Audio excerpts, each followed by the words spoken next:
उसे महसूस किया गया।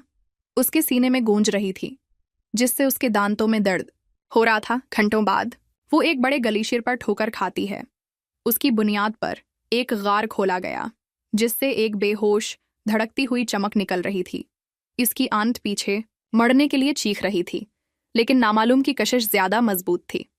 अंदर चमक तेज हो गई, जिससे चमकते हुए माया जैसी रोशनी का एक बहुत बड़ा दायरा जाहिर होता है। ये गार के वस्त में घूम रहा था, जिसको इलेना समझ नहीं पा रही थी। आवाज बढ़ी और फिर रख गई खामोशी।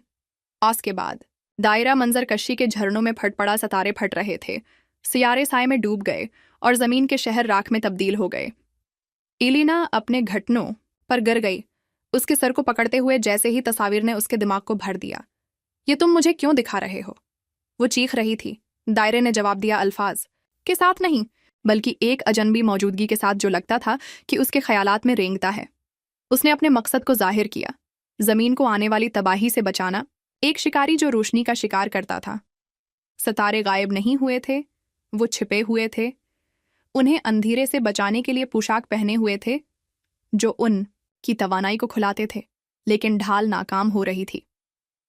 किसी चीज ने रकावट को तोड़ दिया था। गार हिलने लगा और चमक कम होने लगी। कमरे के दूर दराज सिरे से एक नई आवाज आई, एक हल्की गटुरल गर्ज। शक्लें साए में हरकत करती थीं, चीखना और शिकारी। वो इंसान नहीं थे। आइलिना बुलट हो गई।